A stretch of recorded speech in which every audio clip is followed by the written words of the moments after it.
Guys, இன்றைக்கி நம்ம பார்க்க போகிற பார்த்தீங்கன்னா நம்ம வந்து எல்லா ஃபிஷ்ஷஸ்க்கும் இப்போ ஃபுட் ஃபீட் பண்ணுறோம். வாங்க பார்க்கலாம். இப்போ மணி 6 o'clock ஆகிடுச்சு.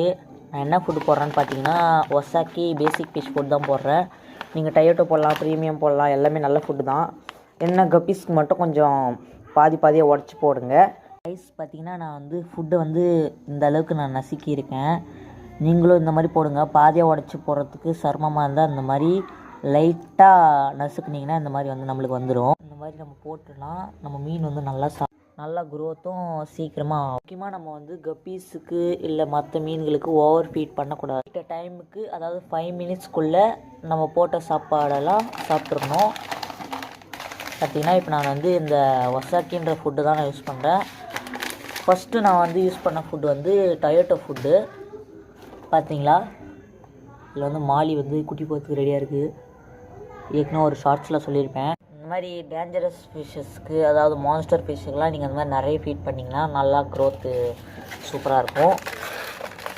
பார்த்திங்கன்னா இப்போ நீங்கள் வந்து ஒரே கம்பெனி தான் யூஸ் பண்ணணுன்னு இல்லை, வருஷத்துக்கு ஒரு பாக்கெட் ஒரு கம்பெனி யூஸ் பண்ணலாம் அந்த மாதிரி.